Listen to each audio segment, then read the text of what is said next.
Economy का part चल रहा है और आज हम करेंगे characteristics of Indian economy. First आता है अग्रेरियन इकोनॉमी। हमें इंडिपेंडेंस मिले हुए 7 डिकेड्स हो चुके हैं, मतलब कि मोर देन 70 ईयर्स हो चुके हैं। फिर भी हमारी जो इंडिया की इकोनॉमी है उसमें एग्रीकल्चर एक बहुत ही वाइटल रोल प्ले करता है। अकॉर्डिंग टू सेंसस 2011 इंडिया की जो 54.6% पॉपुलेशन है ना, वो एग्रीकल्चर एंड लाइट एक्टिविटीज में इंगेज है।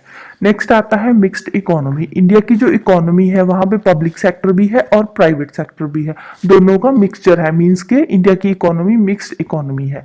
लिबरलाइजेशन के बाद जो इंडिया की इकोनॉमी है वो धीरे धीरे कैपिटलिस्टिक इकोनॉमी की तरफ बढ़ना शुरू हो गई। 1991 में एलपीजी रिफॉर्म्स आए थे। LPG means liberalisation, privatisation and globalisation. हमारी इंडिया की इकोनॉमी को ओपन कर दिया था वर्ल्ड के लिए। नेक्स्ट आता है डेवलपिंग इकोनॉमी।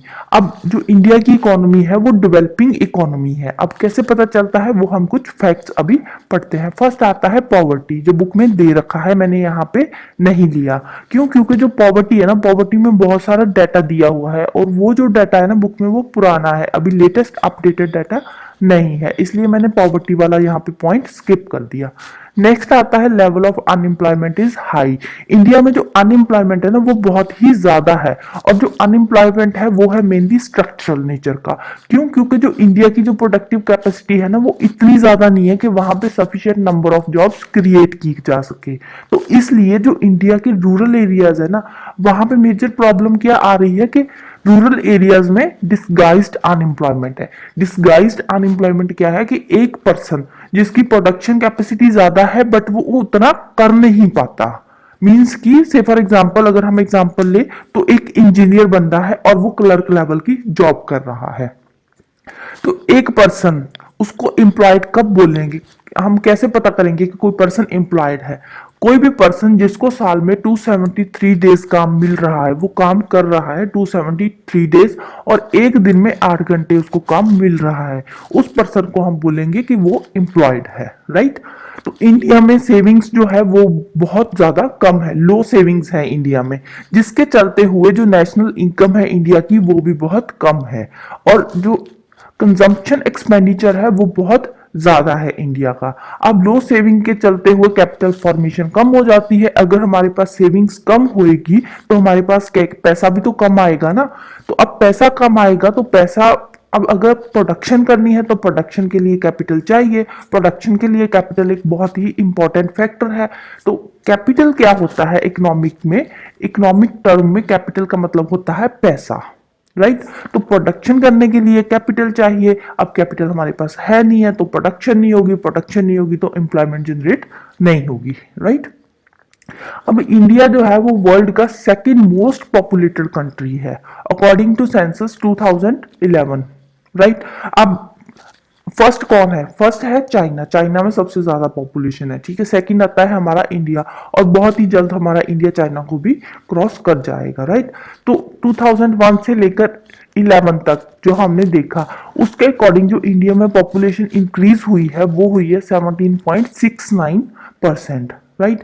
तो इस high growth rate of population के चलते हुए अगर हम देखें तो इंडिया में हर साल 1.83 करोड़ नए पर्सन्स ऐड हो रहे हैं इंडिया की पॉपुलेशन में, राइट? अकॉर्डिंग टू सेंसस 2011 जो इंडिया की टोटल पॉपुलेशन है वो कितनी थी? 121.07 करोड़, 121 करोड़। आपको आप अप्रोक्सीमेटली इसको याद रख सकते हो, ठीक है। अभी तो बहुत ज्यादा बढ़ गई है। 2011 के बाद अभी तक कोई भी सेंसस नहीं हुआ। अभी जो लेटेस्ट सेंसस होगा उसके बाद फिर पता चलेगा कि अभी लेटेस्ट पॉपुलेशन कितनी है। तो इंडिया की जो पॉपुलेशन है वो 121.07 करोड़ है और टोटल वर्ल्ड की पॉपुलेशन का ये बनता है 17.5%। अब इंडिया की जो पॉपुलेशन है वो वर्ल्ड की 17.5% पॉपुलेशन है और जो इंडिया के पास लैंड एरिया है वो है वर्ल्ड का 2.42%। अब देखो पॉपुलेशन है अप्रोक्सीमेटली 17% और लैंड एरिया जो है वो अप्रोक्सीमेटली 2% है, अगर आप अप्रोक्स ले रहे हो, ठीक है। तो देखो कितना ज्यादा डिफरेंस हो रहा है पॉपुलेशन और लैंड एरिया का, right. India lacks in large industrialisation based on modern and advance technology. India की जो इंडस्ट्री है ना वो अभी भी मॉडर्न और एडवांस टेक्नोलॉजी पे बेस्ड नहीं है। किसी हद तक अगर हम देखें तो अभी भी हम जो पुराने टूल्स हैं वही यूज कर रहे हैं अपनी इंडस्ट्री में, जिसके चलते हुए जो हमारी इंडस्ट्री है ना वो बाकी कंट्रीज की इकोनॉमीज के साथ साथ डेवलपमेंट नहीं कर पा रही, क्योंकि इंडिया के पास मॉडर्न टेक्नोलॉजी आ ही नहीं रही, एडवांस टेक्नोलॉजी है ही नहीं है। अब बाकी की जो कंट्रीज है वहां पे जो इंडस्ट्री है वो मॉडर्न एंड एडवांस टेक्नोलॉजी पे बेस्ड है, और हमारे इंडिया में इतनी मॉडर्न टेक्नोलॉजी आई नहीं है। तो इसके चलते हुए इंडिया में इंडस्ट्रियलाइजेशन थोड़ा कम हो रहा है और इंडिया की इकोनॉमी की डेवलपमेंट भी कम हो रही है। नेक्स्ट हम देखते हैं important facts relating to the characteristics of Indian economy. India में तीन मेजर सेक्टर्स है, कौन कौन से हैं? Primary sector, secondary sector and tertiary sector. Primary sector basically क्या है? Agriculture and related sector. Related sectors means fishery हो गया, माइनिंग हो गया, ये सारे आते हैं प्राइमरी सेक्टर में। सेकेंडरी सेक्टर में आता है मैन्युफैक्चरिंग। मैन्युफैक्चरिंग कहाँ पे होगी? इंडस्ट्री, उसमें हम लेंगे इंडस्ट्री होगी, इलेक्ट्रिसिटी होगी, ये सब चीजें होगी।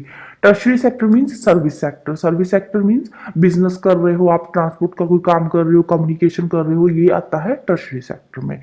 अब किसी कंट्री की इकोनॉमिक डेवलपमेंट हम कैसे चेक करते हैं, हमें कैसे पता चलता है कि कंट्री की इकोनॉमिक डेवलपमेंट हो रही है या नहीं है? उसका जो बेस्ट इंडिकेटर है वो है किसी भी कंट्री की per capita income. Per capita income से पता चलता है कि कोई कंट्री किस हद तक डेवलप हो सकती है या कर रही है, राइट। फिर डेवलपिंग कंट्री की इकोनॉमिक डेवलपमेंट के लिए कुछ इंपॉर्टेंट फैक्टर्स हम देखेंगे। फर्स्ट आता है नेचुरल रिसोर्सेज। किसी कंट्री में कितने नेचुरल रिसोर्सेज हैं उस अकॉर्डिंग उसकी इकोनॉमिक डेवलपमेंट होती है। नेक्स्ट आता है कैपिटल गेन। उस कंट्री में कितनी कैपिटल आ रही है। कैपिटल मीन्स पैसा, उस कंट्री में कितना पैसा आ रहा है, कितनी मनी आ रही है। नेक्स्ट आता है skilled labour force. Labour force तो है, अब वो स्किल्ड है या अनस्किल्ड है, ये भी देखना एक बहुत ही इंपॉर्टेंट फैक्टर हो जाता है। नेक्स्ट आता है सरप्लस सेल ऑफ एग्रीकल्चर। अब देखो एग्रीकल्चर तो कर रहे हैं बट एग्रीकल्चर सेल्फ सफिशिएंट है या उसमें कुछ सरप्लस भी प्रोड्यूस कर रहे हैं जो कि हम सेल कर सकें, राइट। तो सरप्लस एग्रीकल्चर बहुत जरूरी है सेल करने के लिए। अगर हम चीजें प्रोड्यूस करेंगे, उसको सेल करेंगे, तभी तो कैपिटल आएगी ना। नेक्स्ट आता है justified social organisation. Social organisation होनी चाहिए प्रॉपर। पॉलिटिकल फ्रीडम, लोगों के पास पॉलिटिकल फ्रीडम कितनी ज्यादा है। ऐसे तो नहीं है कि अभी भी लोग अपने जो पॉलिटिशियंस है उनके नीचे दब के काम कर रहे हैं। नेक्स्ट आता है फ्रीडम फ्रॉम करप्शन। कंट्री में करप्शन किस हद तक है, ये चीजें भी मैटर करती है। नेक्स्ट आता है technological knowledge and general education. लोगों को टेक्निकल नॉलेज कितनी ज्यादा है और लोग कितने ज्यादा एजुकेटेड है, ये सब जो फैक्टर्स है ये डिपेंड करते हैं एक डेवलपिंग कंट्री की इकोनॉमिक डेवलपमेंट के लिए, right. So this is all for today. Next हम करेंगे national income sorry agriculture and land reforms, right. तब तक के लिए thank you, bye bye and have a nice day.